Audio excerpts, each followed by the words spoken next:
দর্শক মুভি বাংলা টেলিভিশনের পক্ষ থেকে আপনাদেরকে জানাই স্বাগতম। ঈদুল ফিতরের ছুটি শেষ করে কিন্তু নিজ নিজ কর্মস্থলে যে ফিরতে শুরু করেছে সাধারণ মানুষজন। আমরা দেখেছি যে গত কয়েকদিন ধরেই কিন্তু যে টাঙ্গাইলের যে বিভিন্ন বাস স্ট্যান্ডগুলো রয়েছে সেই বাস স্ট্যান্ডগুলোতে যাত্রীদের উপচে পড়া ভিড়, তারা কিন্তু যেভাবে পারছে তাদের কর্মস্থলে ফিরতে শুরু করেছে। তো আমি এই মুহূর্তে রয়েছি টাঙ্গাইলের ভুয়াপুর যে বাস স্ট্যান্ড এলাকা রয়েছে সেই বাস স্ট্যান্ড এলাকায়। আমরা সকাল থেকে দেখেছি যে এই গত কয়েকদিনের তুলনায় আজকেও কিন্তু প্রচুর যাত্রী কিন্তু যে বাসস্ট্যান্ড এলাকায় এসেছে। আমরা দেখেছি যে এই বাসস্ট্যান্ড এলাকার যে ভুয়াপুরের যে গণপরিবহনগুলো রয়েছে সেই পরিবহনগুলো কিন্তু সকাল থেকে এই যে যাত্রী নিয়ে ঢাকার উদ্দেশ্যে রওনা দিচ্ছে। আমরা সকালে এসে যতগুলো যে গণপরিবহন দেখতে পেরেছি, এখন কিন্তু এই মুহূর্তে কিন্তু গণপরিবহনের সংখ্যা অনেক কম।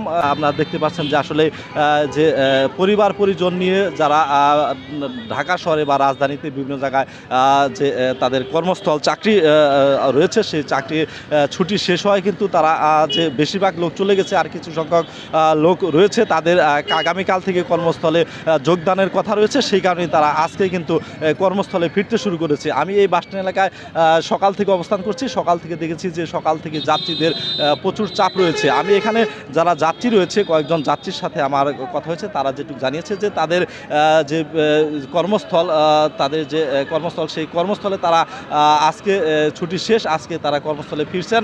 আগামীকাল থেকে তারা অফিসে তাদের যে অফিস কার্যক্রম সেটা চলবে, সেই কারণে তারা আজকে কর্মস্থলে ফিরতে শুরু করেছেন।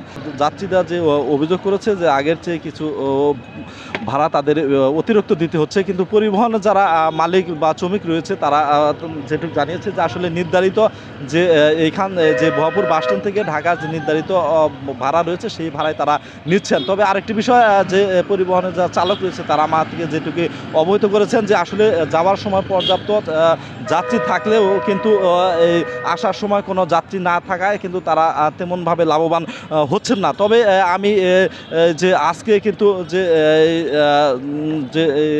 টাঙ্গাইলের যে বাস স্ট্যান্ডগুলো রয়েছে, যমুনা সেতু, পূর্বপাড়, এলাঙ্গা, টাঙ্গাইল, এছাড়াও মির্জাপুরের যে স্ট্যান্ডগুলো রয়েছে সেই স্ট্যান্ডগুলোতে আমি খবর নিয়ে দেখেছি বা খবর নিয়ে জানতে পেরেছি যে আজকেও কিন্তু শেষ সময়ে যাত্রীদের প্রচুর চাপ রয়েছে, এবং যে মহাসড়ক রয়েছে সেই মহাসড়কে যে যানবাহন এবং যাত্রীদের চাপ আগের মতোই এত রয়েছে। তবে যে যাত্রীদের নিরাপত্তার জন্য এবং যাত্রীরা যারা নির্বিঘ্নে, যেমন তারা ঈদের ছুটি শেষে নিজ নিজ এলাকায় ফিরেছে, সেরকম যেন তারা নির্বিঘ্নে কোনো রকম ভোগান্তি, যানজট ছাড়াই কোনো রকম দুর্ঘটনা বা অপ্রীতিকর জন্য কোনো কিছু ঘটতে না পারে, সেই জন্য কিন্তু প্রশাসন তৎপর রয়েছে। লক্ষ্য করেছি যে মহাসড়কগুলোতে সেনাবাহিনী রয়েছে, সেনাবাহিনী মোতায়েন রয়েছে, সেই সাথে স্বেচ্ছাসেবী সংগঠনগুলো কিন্তু যানজট নিরসন এবং অপ্রীতিকর কোনো দুর্ঘটনা না ঘটে সেই কারণে তারা নিরলসভাবে মহাসড়কে অবস্থান নিয়েছেন। এই ছিলেন আমার কাছে সর্বশেষ অবস্থা।